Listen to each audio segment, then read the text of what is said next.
The alarm clock buzzed at 4 in the morning, but Diego was already awake. He'd been staring at the ceiling for the past hour, his mind racing with numbers that didn't add up. $300 for the boat repair, $800 for the bank payment that was already 2 weeks late, another $200 for his mother's medicine, and in his wallet, there were exactly $43 and some loose change. He dragged himself out of bed and splashed cold water on his face. The mirror showed a man who looked older than his 32 years. Dark circles under his eyes, a face weathered by sun and salt water, hands rough from pulling nets since he was 15. This wasn't how he'd imagined his life would turn out, but here he was, following in his father's footsteps whether he liked it or not. The small house was quiet. His mother was still asleep in the next room, and he was grateful for that. She worried about him enough already. Ever since his father's heart attack 2 years ago, everything had fallen on Diego's shoulders. The boat, the debts, the responsibility of keeping food on the table. Some days it felt like he was drowning, and there wasn't anyone around to throw him a rope. He grabbed his thermos of coffee, the one luxury he allowed himself, and headed down to the dock.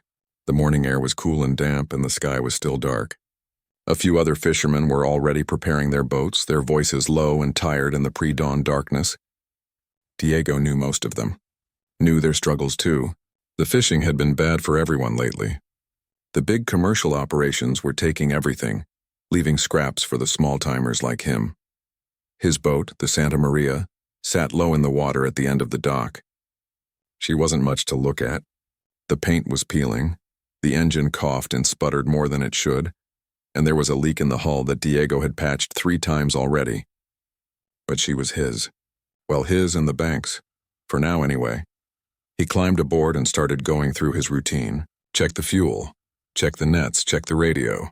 Everything was in the same sorry state as yesterday, but it would have to do. He couldn't afford to fix what wasn't completely broken, and even the broken things had to wait their turn. The engine took 4 tries to start, which was actually better than usual. Diego untied the moorings and guided the Santa Maria out of the harbor, joining the small parade of fishing boats heading out to sea. The sky was starting to lighten now, streaks of pink and orange painting the horizon. On another day he might have appreciated the beauty of it. Today all he could think about was whether he'd catch enough to make the trip worth the fuel. For the first few hours, Diego worked his usual spots. The results were depressingly familiar. A few small fish here and there, barely enough to cover his costs. By mid-morning, his nets had brought up more seaweed than anything else. He tried moving to different locations, following old patterns his father had taught him, but nothing seemed to work. Around noon, he sat down in the small cabin and ate the sandwich he'd packed. 2 slices of bread with some cheese. He washed it down with the last of his coffee and stared out at the empty ocean. The water was getting choppy. The weather forecast had mentioned a chance of afternoon storms, but Diego had hoped to get a few more hours in before heading back. The sky was darkening, though, faster than he'd expected. Gray clouds were rolling in from the west, heavy and threatening. The wind was picking up too, pushing whitecaps across the water. Diego knew he should turn back. The Santa Maria wasn't built for rough weather, and he was already farther out than usual. He'd pushed his luck today, trying to find better fishing grounds, and now it looked like he might pay for it.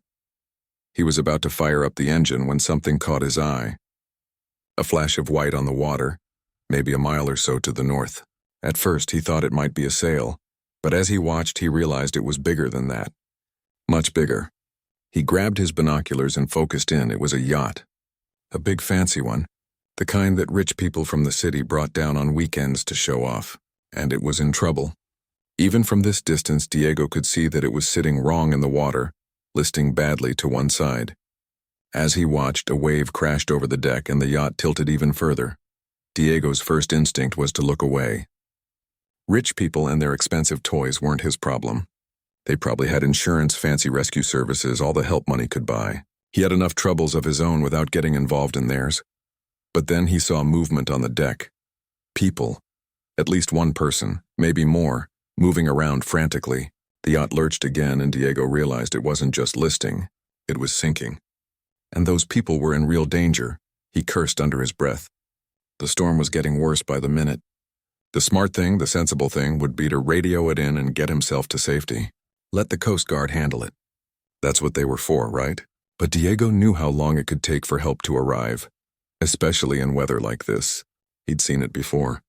By the time the Coast Guard got here, that yacht would be at the bottom of the ocean, and whoever was on it would go down with it. His hand was already on the throttle before he'd consciously made the decision. The Santa Maria's engine roared to life, and he turned her toward the sinking yacht. The boat pitched and rolled in the growing waves, taking water over the bow. Diego gripped the wheel tight, his eyes fixed on that white shape in the distance. As he got closer, he could see the yacht more clearly.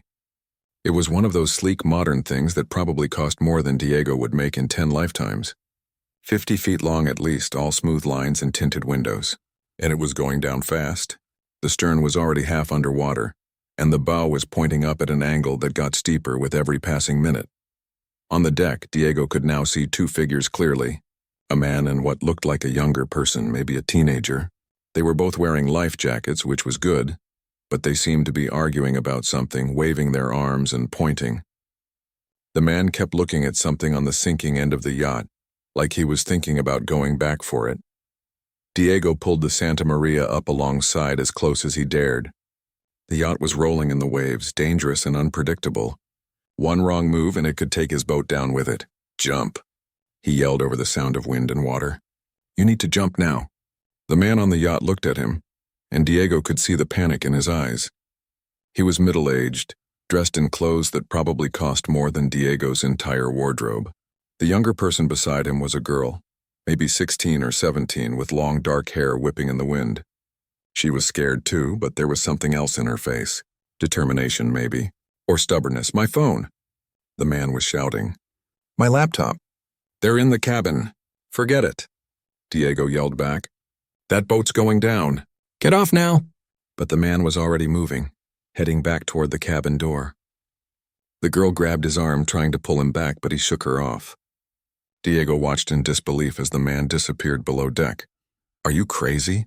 Diego shouted at the girl. "Get him out of there." "He won't listen," she yelled back. Her voice was tight with fear. "He never listens." The yacht gave another sickening lurch. The stern went under completely, and water started pouring into the cabin where the man had gone. The girl screamed his name, something that sounded like Dad, but her voice was lost in the wind. Diego didn't think. He grabbed a rope, tied it quickly to the Santa Maria's railing, and jumped. The cold water hit him like a punch, driving the air from his lungs. He'd grown up in these waters, learned to swim before he could walk. But the ocean in a storm was a different beast entirely. It pulled at him, tried to drag him under, but he fought his way to the yacht. He hauled himself onto the tilting deck, nearly slipping on the wet surface. The girl was at the cabin door, crying and screaming for her father. Diego pushed past her and looked down into the cabin. It was already half full of water, and he could see the man struggling in the darkness, trying to reach something. "Leave it," Diego shouted down. "Come up now or you'll die." But the man either didn't hear him or didn't care. He was still reaching, still grabbing at things in the water. A laptop, a phone, papers floating around him. Diego realized with a sick feeling that the man was going to drown trying to save his possessions. There wasn't time to think about it. Diego took a deep breath and dropped into the cabin. The water was shockingly cold and already up to his chest. He grabbed the man by the back of his shirt and pulled hard. The man struggled, trying to get free, but Diego held on. He was stronger, toughened by years of hauling nets and fighting the sea. He dragged the man toward the stairs as water poured in around them. They broke the surface just as the yacht gave its final lurch. The girl was crying, reaching for her father, and Diego shoved the man toward her. "Get to my boat," he yelled. "Both of you, now!" The man seemed to finally understand the danger they were in. He grabbed his daughter and pushed her toward the Santa Maria. She jumped, a clumsy, terrified leap across the gap between the two vessels, and somehow managed to catch the railing. She pulled herself aboard, then turned back, reaching for her father. The man jumped next, and Diego was right behind him. He felt the yacht drop away beneath his feet, felt the suction of water trying to pull him down. His hand caught the rope he'd tied to the Santa Maria, and he held on with everything he had. Strong hands grabbed him, hauling him over the railing. He collapsed on the deck, coughing and gasping. Behind them, the yacht made a sound like a dying animal. The bow rose up one last time, pointing at the dark sky, and then it slid beneath the waves. In less than a minute, there was nothing left but debris floating on the surface. A cushion, some papers, bits and pieces of $1 million toy swallowed by the sea. Diego lay on the deck for a long moment, his heart pounding, water streaming from his clothes. The storm was right on top of them now, rain pelting down, wind howling.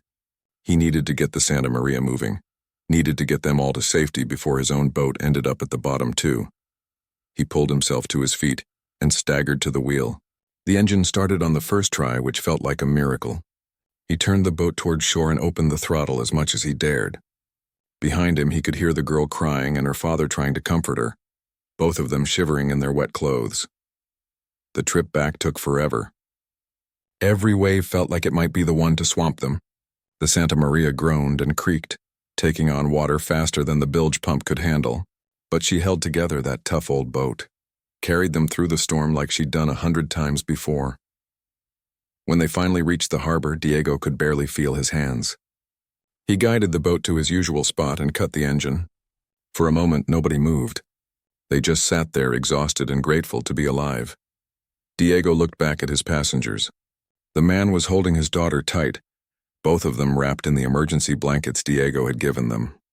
They looked nothing like the wealthy, put-together people they'd probably been that morning. They looked scared and small and very, very human. The girl met Diego's eyes. "Thank you," she said quietly. "You saved our lives," Diego nodded, too tired to say anything. He hadn't thought about it like that. He'd just done what needed to be done. It was only later, as he helped them off the boat and watched them walk away up the dock, that he realized he hadn't even asked their names. And they hadn't asked his. Just another day in the life of a fisherman, he thought. Except today, instead of catching fish, he'd caught 2 people. And he still had no idea how he was going to pay his bills. Diego spent the next 3 days trying to forget about the rescue. He had enough problems without adding other people's drama to the mix. The storm had done more damage to the Santa Maria than he'd realized.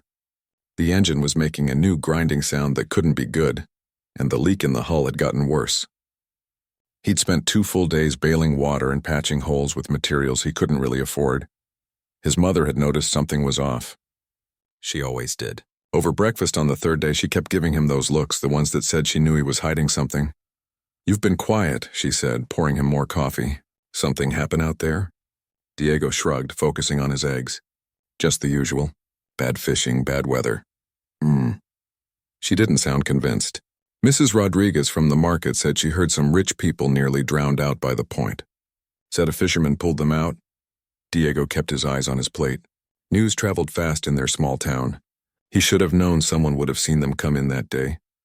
Lucky for them, someone was around, he said. His mother sat down across from him, and he could feel her studying his face. "Diego, Mama, I don't want to talk about it. Did you get hurt? Are you okay?" "I'm fine." "They're fine. Everyone's fine." He stood up, grabbing his jacket. "I need to get to the boat. Engine's acting up again." She let him go, but he could feel her worry following him out the door. That was the thing about being someone's only son. They never stopped worrying, no matter how old you got. Down at the dock, things were just as bad as he'd feared. The engine parts he needed would cost at least $200, maybe more. And that was if he installed them himself. He sat in the cabin of the Santa Maria, staring at the numbers in his notebook, trying to make the math work. It didn't. No matter how many times he added it up, he was still short. Way short. He was so lost in his miserable calculations that he didn't hear the footsteps on the dock, didn't notice anyone approaching until a voice called out, "Hello? Is this the Santa Maria?" Diego looked up to see a man standing on the dock. Not just any man. A man in an expensive suit, carrying a leather briefcase that probably cost more than Diego's entire boat. He was maybe 50, with silver hair and the kind of confident posture that came from never having to worry about money. Behind him stood 2 more people. A woman in business clothes holding a tablet, and a girl, the same girl from the yacht, her dark hair pulled back now, wearing clean, expensive-looking clothes. She looked completely different from the scared, soaked teenager he'd pulled from the sinking yacht. But her eyes were the same. She recognized him the same moment he recognized her. "This is the boat," the girl said quietly to the man. Diego climbed out of the cabin, suddenly very aware of his stained work shirt and the grease on his hands. "Can I help you?" The man walked closer, and now Diego could see the expensive watch, the perfect shoes, the way everything about him screamed money and power. Are you the man who rescued my daughter and myself 3 days ago? So this was the father, the one who'd nearly drowned trying to save his laptop. Diego nodded slowly. Yeah, that was me. The man's face broke into a smile, and before Diego knew what was happening, the man had grabbed his hand and was shaking it hard. I've been looking all over for you. Nobody at the harbor office knew who you were. They said dozens of fishing boats went out that day. But Victoria remembered. She said the boat was called Santa Maria. Victoria, so that was the girl's name. She was standing a bit behind her father, watching Diego with an expression he couldn't quite read. I wanted to thank you properly, the man continued. He let go of Diego's hand and gestured at the woman with the tablet. This is my assistant, Patricia. She's been helping me track you down. He reached into his jacket and pulled out an envelope. I know you risked your life to save us. Lost time damaged your boat. I want to make sure you're compensated. Diego stared at the envelope. He had a pretty good idea what was in it. Money, probably a lot of money. His first instinct was to reach for it. God knows he needed it. But something held him back. Pride, maybe. Or stubbornness. The same thing that had kept his father on this boat until the day he died. Refusing charity from anyone. I don't need payment, Diego heard himself say. I just did what anyone would do. The man blinked, clearly not expecting that response. I insist. You saved our lives. That's worth more than money can measure, but I'd like to try. He held out the envelope again. Diego shook his head. Keep it, I'm glad you're both okay. That's enough. An uncomfortable silence fell. The assistant, Patricia, looked shocked. Victoria was staring at Diego like he'd just grown a second head. The father looked genuinely confused, like he'd run into a problem he didn't know how to solve with money. I appreciate the gesture, Diego added, trying to soften it. But really, I'm good. At least let me pay for the damage to your boat, the man tried again. I saw how hard you had to push it in that storm. There must be repairs needed. Diego thought about the grinding engine, the leaking hull, the net that needed replacing. Thought about the bank notices sitting on his kitchen table. It would be so easy to just take the money. But something about the way this man was offering it bothered him. Like Diego was a problem to be solved. A transaction to complete so everyone could move on with their lives. The boat's fine, he lied. She's tougher than she looks. The man seemed at a loss. He turned to his daughter as if asking for help. Victoria stepped forward, and Diego noticed she was holding something. A small bag. Could we at least give you this, she said. Her voice was softer than her father's, less pushy. I wanted to thank you, too, for what you did. She held out the bag, and Diego found himself taking it before he could think better of it. Inside was a watch. Not just any watch. The kind of watch Diego had only ever seen in store windows in the city. Heavy silver with a face that probably cost more than the Santa Maria. I can't accept this, Diego said immediately, trying to hand it back. Please, Victoria said. You jumped into a sinking boat to save my father. You could have died. This is nothing compared to that. It's too much. It's not enough, she said firmly. There was something in her voice, something raw and honest that made Diego pause. You didn't know who we were. You didn't know if we could pay you back. You just helped because someone needed help. That's rare. Really rare. Diego looked at the watch in his hand, then at the girl's face, then at the father still standing there with his envelope of money. He felt trapped, cornered by their gratitude in a way that made him uncomfortable. Look, he said finally, I appreciate this, really, but I don't need a fancy watch or money or anything else. I was just in the right place at the right time. Or maybe the wrong place at the wrong time, depending on how you look at it. He tried a smile. I'm just glad you're both okay. What's your name? Victoria asked suddenly. Diego. Diego, she repeated. I'm Victoria, and this is my father, Mr. Chen. The father nodded. Richard Chen, and Victoria's right. What you did was extraordinary. Most people would have kept going. Or they would have called for help and waited. You didn't. You risked everything. Yeah, well. Diego shifted uncomfortably. Anyone with a boat would have done the same. No, Richard said firmly. They wouldn't. And I know that because I'm usually the person they're calling for favors. People want things from me all the time. Money, connections, opportunities. Everyone has an angle. He looked at Diego with something like curiosity. But you don't, do you? Diego didn't know what to say to that. The truth was he did need things desperately, but not from strangers. Not like this. The assistant, Patricia, cleared her throat. Mr. Chen, we should probably get going. You have that conference call at 3. Richard waved her off. Cancel it. He turned back to Diego. I own a company. Real estate development mostly. Hotels, resorts, commercial properties. I'm always looking for good people. People with integrity. There's a position opening up in our coastal development division. Management track. Good salary, benefits, security. Would you be interested? Diego almost laughed. Him in an office? Managing people? Thanks, but I'm a fisherman. It's what I know. You could learn. Smart guy like you, you'd pick it up fast. I appreciate the offer, but no. Diego set the watch down on the boat's railing. And I can't keep this either. Give it to someone who needs it. He could see Victoria's face fall a little. Could see the frustration building in Richard's expression. These were people used to getting what they wanted. Used to being able to fix things with money and influence. And Diego was the problem they couldn't solve. You're really not going to let us help you? Richard asked, and there was genuine confusion in his voice. I don't need help, Diego said. Even as the words left his mouth, he knew they were a lie. He needed help desperately, but not this kind. Not charity from rich people trying to ease their guilt. Patricia was typing something on her tablet. Sir, really, we need to go. You have 3 more appointments this afternoon. Richard hesitated, then nodded slowly. He pulled a business card from his pocket and set it on the railing next to the watch. My personal number. If you change your mind about anything. The job, the money, whatever. Just call me. Diego didn't pick up the card. I won't, but thanks. The 3 of them started to walk away, and Diego felt a weird mix of relief and regret. Then Victoria turned back. Can I ask you something? She said, Sure. Why did you do it, really? You said anyone would have, but that's not true. We'd been out there for almost half an hour before you showed up. At least 6 other boats passed us. One of them even slowed down, looked at us, and then kept going. Diego thought about that. About the moment he decided to turn toward them instead of away. He still wasn't sure what had made him do it. I don't know, he said honestly. Maybe because I know what it's like to need help and not get it. Victoria studied his face for a long moment. You're in trouble, aren't you? Money trouble? Victoria, her father said warningly. No, it's okay, Diego said.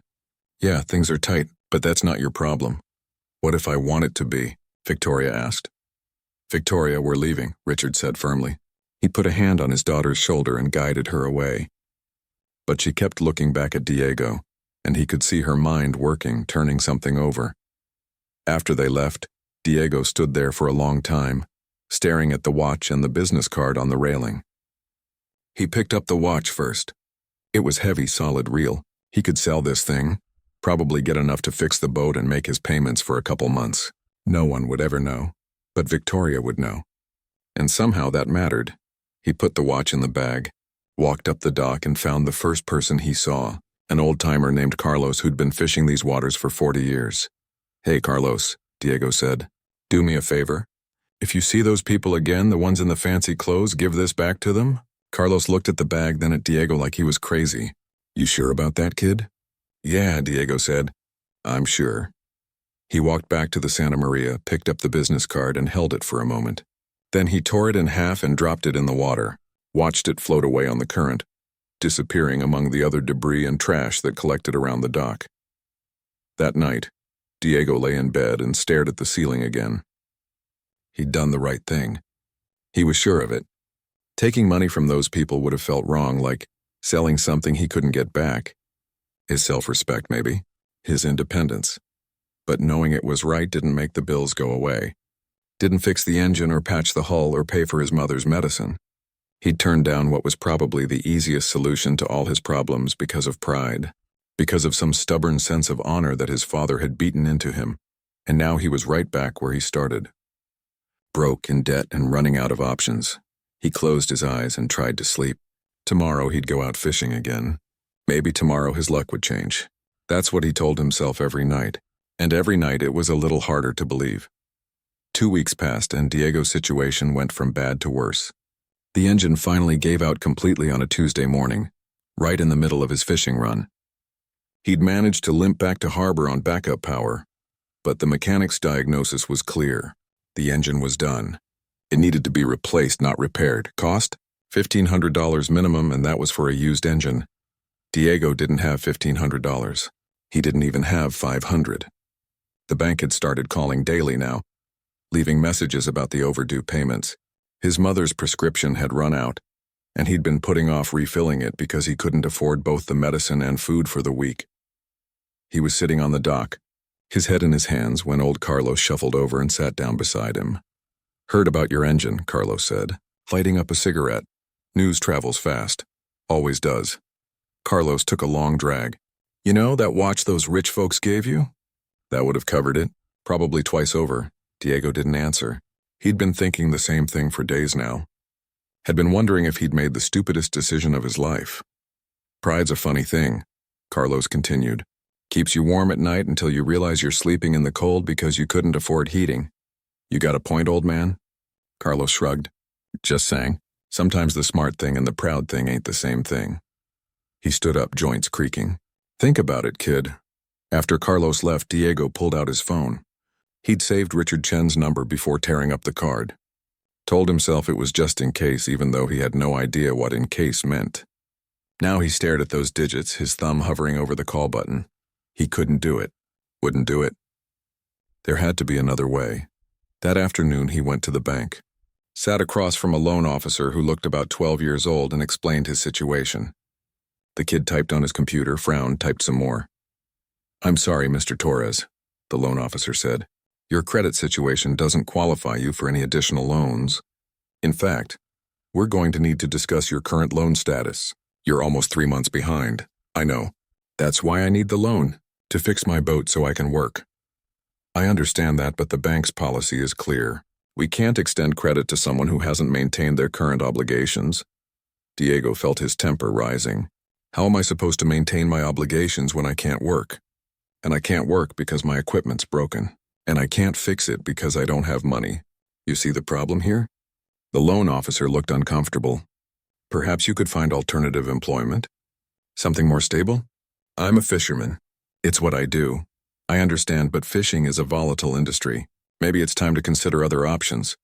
Diego left the bank feeling hollower than when he'd gone in. He spent the rest of the day walking around town trying to think, trying to find a solution that didn't exist. He was heading home when he saw a familiar car parked in front of his house. A black sedan, expensive and sleek. His stomach sank.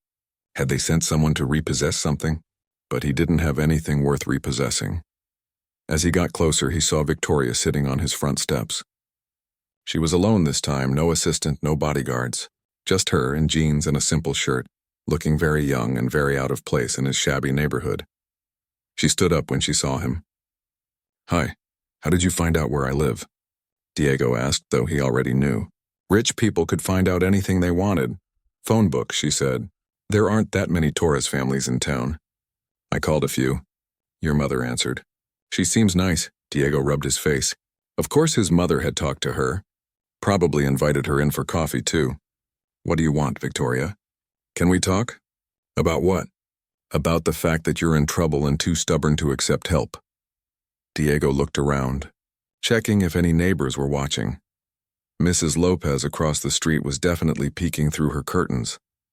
Great. This would be all over the neighborhood by tomorrow. "Come on," he said, unlocking his door. "Let's get this over with." Inside, his mother was in the kitchen, and sure enough, there were 2 coffee cups on the table. She gave Diego a pointed look when he walked in. "Such a sweet girl," his mother said in Spanish. "Very polite. You didn't tell me you rescued someone important." "She's not important, Mama. She's just a person." "I can hear you," Victoria said from behind him. "And I speak Spanish." Diego's mother laughed, delighted. "Oh, I like her. Diego, why don't you show your friend the living room? I have errands to run." She grabbed her purse, gave Diego a kiss on the cheek, and whispered, "Be nice to her." After his mother left, Diego and Victoria stood awkwardly in the small living room. The furniture was old, the carpet was worn, and Diego was suddenly very aware of every crack in the paint and stain on the upholstery. "Your house is nice," Victoria said. "It feels lived in, real. That's one way to put it." Diego sat down on the couch. "Why are you really here, Victoria?" She sat across from him in his father's old chair. "My dad told me not to come. Said you'd made your choice and I should respect it. But I couldn't let it go." "Let what go?" "The fact that you're suffering because you helped us." She leaned forward. I'm not stupid, Diego. I can see you're struggling. The engine on your boat is broken. You can barely afford to keep your house. Your mom needs medicine that costs money you don't have. How do you know about my mother's medicine? She told me while we were having coffee. She's worried about you. Diego felt a flash of anger, though he wasn't sure if it was directed at Victoria or his mother. She shouldn't have told you that. It's not your business. Maybe not, but I'm making it my business. Victoria pulled something from her bag, an envelope. There's $3,000 in here. It's enough to fix your boat, catch up on your payments, and cover your mom's medicine for a few months. Diego stared at the envelope like it was a snake. I already told your father no. This isn't from my father. It's from me, my own money. That makes it worse, not better. Why? Why is it worse to accept help from someone who wants to give it? Because I don't need charity. It's not charity. Victoria's voice rose, frustrated. You saved my life. You saved my father's life. Do you understand what that means? If you hadn't been there, I'd be dead. Gone. My mom would have lost her daughter. My little brother would have lost his sister. Everything I'm ever going to do, every person I'm ever going to help, every moment I'm going to experience, it's all because of you. Diego didn't know what to say to that. He'd never thought about it that way. For him, the rescue had been one moment, one decision. For her, it was her entire future. So please, Victoria continued, her voice softer now, please let me do this. Not because you need it, but because I need to. Because I can't live with myself knowing you're in trouble because of something you did for me. It wasn't because of you. My problems started long before I met you. Maybe, but they got worse because you spent time rescuing us instead of fishing. Because the storm damaged your boat while you were helping us. Because you gave up a day's work to save two strangers. She held out the envelope. Take it, please. Diego looked at the money. $3,000. It would solve everything. His mother could get her medicine. He could fix the boat. He could breathe again, but something still held him back. If I take this, what then? You ride off into the sunset feeling good about yourself, and I'm the fisherman who needed rescuing. Is that really what you think? Victoria looked hurt. You think I'm doing this to feel good about myself? I don't know why you're doing this. That's the problem. They sat in silence for a moment. Outside, Diego could hear kids playing in the street. The sound of a TV from the house next door. Normal life continuing while his world fell apart. Let me tell you something, Victoria said finally. My father is one of the richest men in the state. I've grown up around money my entire life. And you know what I've learned? Money makes people do weird things. They lie, they cheat, they pretend to be your friend when really they just want something from you. Every person who's ever been nice to me, I have to wonder if it's because they like me or because they like my dad's bank account. She looked down at her hands. But you didn't know who we were. You didn't know my father could buy and sell your boat 1,000 times over. You just saw people in trouble and helped. Do you know how rare that is? Do you know how special? I'm not special. I just did what anyone should do. But they don't. Victoria's eyes were bright now, emotional. They don't, Diego. They really don't. We were out there for half an hour. Do you know how many boats passed us? 7. 7 boats saw us sinking and kept going. But you didn't. You risked your life, your boat, everything for strangers. Diego felt something shift in his chest. He'd been so focused on his own problems, his own pride, that he hadn't really thought about what the rescue meant to her. I'm not trying to buy you, Victoria said quietly. I'm not trying to make you feel small or like you owe us anything. I just want to help someone who helped me. Is that really so wrong? Diego picked up the envelope. It was heavier than he expected. $3,000. 3 months of breathing room. 3 months of not lying awake at night wondering how he'd pay the bills. If I take this, he said slowly, it's a loan. I pay you back, every cent, with interest. Diego, that's the deal. Take it or leave it. Victoria smiled, and it transformed her whole face. Fine, it's a loan. No interest, but it's a loan. With interest. We can argue about that later. She stood up. Fix your boat. Take care of your mom. And stop being so stubborn about accepting help from people who care about you. You don't even know me. I know you jumped into a sinking boat to save my father. I know you turned down money you desperately needed because of pride. I know your mother loves you and worries about you and makes really good coffee. She headed for the door. That's enough for now. After she left, Diego sat holding the envelope for a long time. Part of him still wanted to run after her and give it back. But the bigger part, the practical part that had been screaming at him for weeks, told him to shut up and take the gift he'd been given. He opened the envelope and counted the money. It was all there, crisp $100 bills, $3,000. More money than he'd seen in one place in years. His mother came home an hour later. She took one look at his face and knew something had happened. "She gave you money," his mother said. It wasn't a question, Diego nodded. "And you took it?" "Yeah, I took it." His mother sat down beside him and took his hand. "Your father would be proud of you. For taking charity? For knowing when to let people help you? That takes more strength than suffering alone." That night, Diego lay in bed feeling strange. Relieved, yes. The weight that had been crushing him for months was suddenly lighter. But also something else. Uncomfortable, maybe. Like he'd crossed a line he couldn't uncross. His phone buzzed. A text from a number he didn't recognize, but he knew who it was. "Sleep well. And Diego, you're not alone anymore. Stop acting like you are." He stared at the message for a long time before putting the phone down. Victoria was wrong about one thing. He'd been alone for so long that he didn't know how to be anything else. Didn't know how to accept help without feeling like he was losing something essential about himself. But maybe, just maybe, it was time to learn. The next morning, Diego went to the mechanic with cash in hand.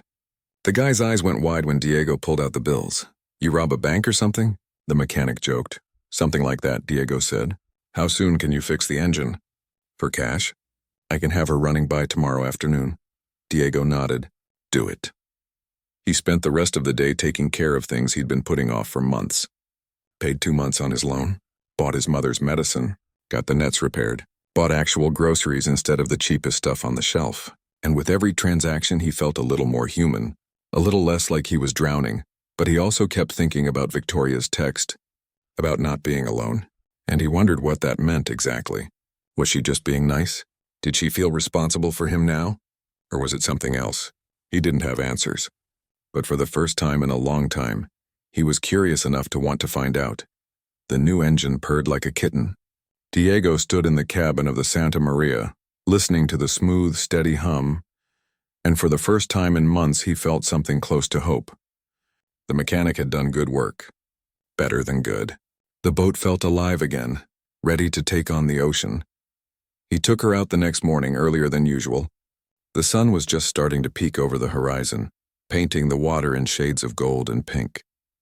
The air was crisp and clean, and Diego found himself actually smiling as he guided the boat toward his favorite fishing spots. The catch that day was decent. Not amazing, but solid. Enough to make a profit after fuel and expenses. He worked until his arms ached, hauling in nets, sorting fish, checking lines. It was hard work, backbreaking work, but it was honest. And after weeks of feeling helpless, it felt good to be doing something productive again. When he got back to the dock that evening, Carlos was waiting for him, eyebrows raised at the sound of the smooth-running engine. Well, the old man said. "Looks like someone came into some money." Diego just grunted and started unloading his catch. "That girl come back, did she?" Carlos pressed. "The rich one?" "Mind your business, old man." Carlos laughed. "In this town? Ain't no such thing as private business. Everyone knows everything." He helped Diego with a particularly heavy crate. "For what it's worth, I think you did the right thing. Taking the help, I mean." Diego paused. Yeah, pride's important, sure. But so is survival. Your papa would have wanted you to survive." They worked in silence for a while, the comfortable quiet of two men who'd spent their lives on the water. When they finished, Carlos clapped Diego on the shoulder. "You're a good kid, Diego, don't forget that." Over the next week, Diego fell into a new rhythm. Up before dawn, out on the water, back by evening. The fishing was steady, not spectacular, but enough. He was making money again, slowly paying down his debts. His mother's medicine cabinet was full. The fear that had been his constant companion for months was finally starting to ease. But Victoria's words kept echoing in his head. "You're not alone anymore." She'd texted him a few times. Nothing heavy, just checking in, asking how the boat was running. Making sure his mother was okay. Diego responded. Brief messages that gave her the information but didn't invite deeper conversation. He wasn't sure what to make of her attention. Rich people didn't usually stay interested in poor fishermen once the dramatic rescue was over. Then, On a Saturday afternoon, she showed up at the dock again. Diego was cleaning the boat, scrubbing down the deck when he heard someone call his name. He looked up to find Victoria walking toward him, and this time she wasn't alone. Behind her was her father, Richard, and a younger boy who had to be her brother. The kid was maybe 13, all awkward energy and curiosity. "Hey," Victoria said, climbing aboard without waiting for an invitation. "Hope we're not interrupting." "Kind of in the middle of something," Diego said, gesturing at his scrub brush and bucket. "Perfect. We'll help." She grabbed a spare brush before Diego could protest. Her brother bounded onto the boat after her, nearly tripping over a coil of rope. "This is my brother Leo," Victoria said. "Leo, this is Diego, the one I told you about." Leo stuck out his hand with the kind of enthusiasm only teenagers could muster. "Whoa, so you're the guy who saved them? That's so cool. Dad said you just jumped right in like an action hero or something." "It wasn't quite like that," Diego said, shaking the kid's hand. "Don't let him downplay it," Richard said, stepping carefully onto the boat. He was dressed more casually today, but even his casual clothes probably cost more than Diego made in a month. What Diego did took real courage. Anyone would have done it, Diego said automatically. "Here we go again," Victoria muttered, but she was smiling. They spent the next hour cleaning the boat together, and Diego had to admit it was strange having help. Leo asked a million questions about fishing and boats in the ocean, his enthusiasm infectious. Victoria worked quietly beside Diego, scrubbing deckboards like she'd done it her whole life. Richard was less useful, mostly standing around looking uncomfortable, but he tried. When they finished, the Santa Maria looked better than she had in years. Diego stood back surveying their work and felt that unfamiliar warmth again. The feeling of not being alone. "So," Victoria said, wiping her hands on a rag, "we were thinking of grabbing some food. There's a seafood place Carlos told us about. You want to come?" Diego hesitated. "I should probably—" "Say yes," Leo interrupted. "Come on, man. I want to hear about the rescue. The real story, not the boring version Dad tells." "The boring version?" Richard said, mock offended. "I tell it exactly how it happened. You leave out all the good parts," Leo complained. Victoria was watching Diego, and he could see the invitation in her eyes. Not pity, not obligation, just genuine interest in his company. "Okay," Diego heard himself say. "Yeah, let's get some food." The restaurant Carlos had recommended was nothing fancy, just a local spot where fishermen and dock workers went to eat. But the food was good and cheap, and Diego felt more comfortable there than he would have in some expensive place. They squeezed into a booth, Leo immediately monopolizing the conversation by asking Diego to describe every detail of the rescue. Diego found himself telling the story, really telling it in a way he hadn't before. The fear he'd felt, the moment of decision, the sheer terror of jumping into that flooded cabin. "And Dad was just grabbing at his laptop?" Leo asked, incredulous. "Dad, seriously?" Richard had the grace to look embarrassed. "There were important files on there. Client information, contracts." "You almost died for a laptop," Leo said, shaking his head.